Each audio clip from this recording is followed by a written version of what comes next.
Welcome to CATtheMinion YouTube channel. My name is Teresa, but you can call me Cat. Hopefully you can hear me alright over the necessary air. I'm doing card of the day. I'm using my handmade phrase deck. I just doubled it in size last night, a couple nights ago. I have no idea. I added another stack of cards to it sometime within the last couple of days. Like not really sleeping, and when I do sleep, it's at like 4 or 5 or 7 in the morning. So I don't know what day it is or where I am or what the hell's going on at this point, and I'm slightly ill right now. Tried to take a day off. Didn't really end well.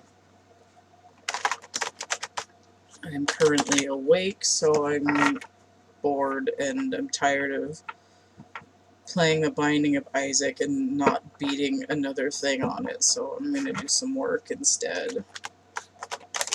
Fidgety and anxious, and then I can't just rest. So I've got these cards here. Probably like close to 100. And I started trying to use them, and I was like, I'm not really.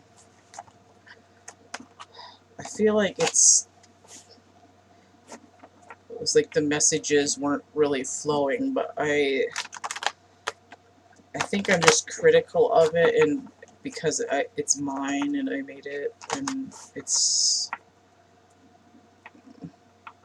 it's not like easy peasy phrases, except for, I mean, a couple of them are, but yeah, it's a little bit harder to shuffle now that it's twice as thick. Okay, but I am going to get a card. I did clear them and shuffle them already.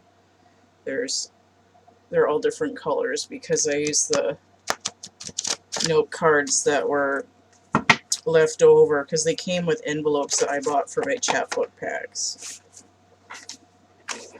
I might have to get more than one card, but we'll see. Let me see what comes out.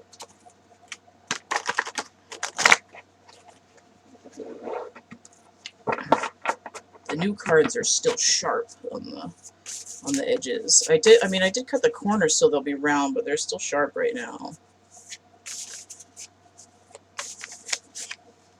Cutting corners. This is the only time when it's appropriate to cut corners, is when you make cards. They need to. Whatever. Was it to. I know it was supposed to be sometime around this zone that Mars was going to be in Aries, and I feel like I'm feeling that energy. How now, brown card? Entering the darkness with elegance, 141. I don't remember if this is a new card or one I've been using. I think it's one I've been using. I feel like I got this the other day. Looks a little bit more worn. Yeah, this is from the other week. So, entering the darkness with elegance. Notice here, 141, we have a palindrome, so we have 11 with a 4 dropped in the middle. We have 14, that would be balance, but one more gives it 15, which is that devil energy, that Saturnian darkness, really, going underground. We also have 6, which would deal with healing. I also feel like it's, it also looks like one of those, it looks like an absolute value. I haven't thought about this in years with the number with the thing on it. The absolute value is 4, so that would be the Emperor, which would be that Aries Mars energy, but also like foundation. And notice how if it's 14 and 1, that's 15, that's almost a tower. and 4 is the root of that. So what other energy am I getting?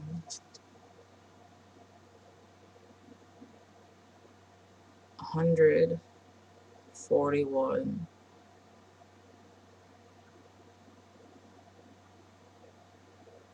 40.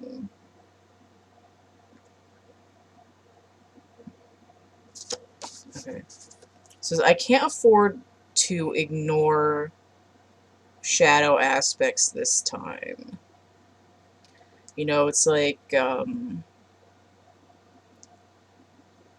getting you gotta pay the piper. Otherwise, all the people in your town will go missing. I'm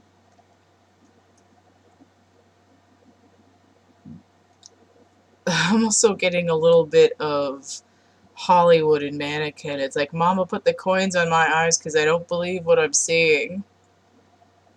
But I just think of the ferry boatman going into Hades. You gotta pay him. But but yeah, the idea of entering the darkness with elegance, it's, see, we're coming short of the tower. You don't have to have the tower.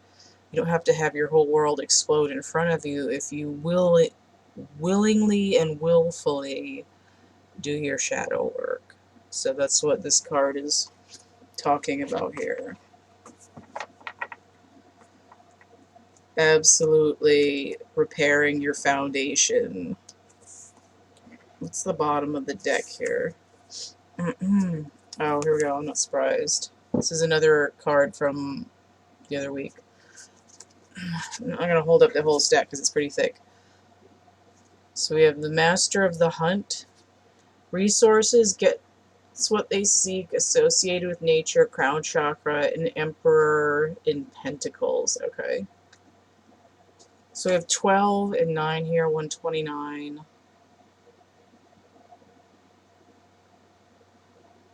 Breaking back down to 12, which is 3. She's actually the Empress number.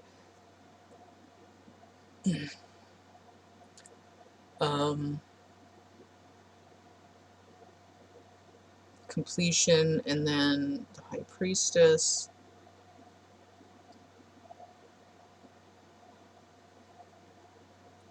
Considering other 3s. Okay, so I'm saying that the Empress number 3 has Venus energy, which is Taurus and Libra. Now, there is this idea of being tied to the earth, but this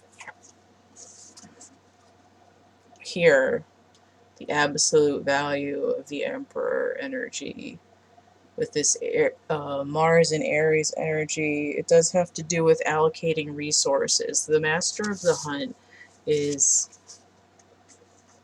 it's like forest management versus, you know, hunting animals. It's understanding the ecosystem and instead of just taking whatever you want. So in order to interact with your environment, with the universe, in a way that's sustainable, you do have to willingly complete shadow work. This is the Hanged Man waking up here, right? Eureka, I've got it. Because this is a little bit of hermit energy, but it's like, I don't need a flashlight because I'm not going to be afraid of the dark. I'm going to don it as a cloak and let myself be in it so that I can realign the core of myself. And it's like if you willingly put on a cloak of darkness, it's like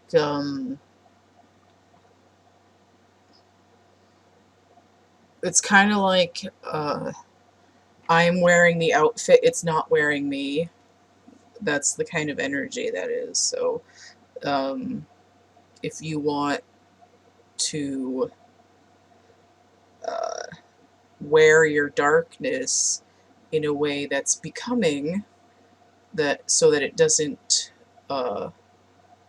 you know, it's not one of those like wag the dog things. You know, the tail isn't wagging the whole dog anymore. Then you do have to choose to squeeze that darkness out until you have dominion over it. And that way, I mean, resources, right? Your own darkness can be a resource for you. It's knowledge, it's information, it's understanding. So in that way, it's like if you're drowning in your own darkness, it's almost like overindulging in it. Even if you don't mean to, it's you know, do I want to keep choking on this? No, not really.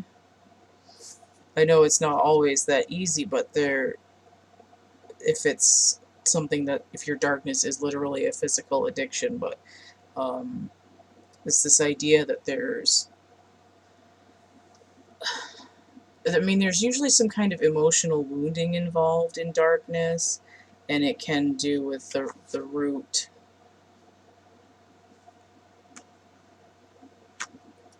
which would be distorted masculine energy, distorted feminine energy, inner child wounding. Inner child has both energies, just like we do. So if your inner child is healed in the feminine aspect, it might not be healed in the masculine aspect. And you might have to do some research or listen to some meditation music to figure out what that means for you.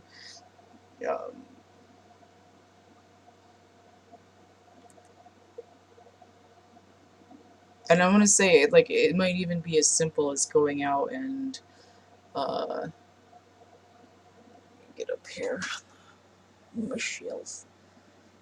It might be, oh, come on. And I'm not saying that like materialism is necessarily good for your inner child, and I don't want to be too stereotypical here with these things, but if your inner child is feeling deprived, your grown-ass self might say, I want this toy and I want this toy, and that will make my inner child feel like they have what they need. But it's not always just as simple as plastic. It could be, you know, I wasn't allowed to feel this or do this or express this as a child, and it made me switch into an energy of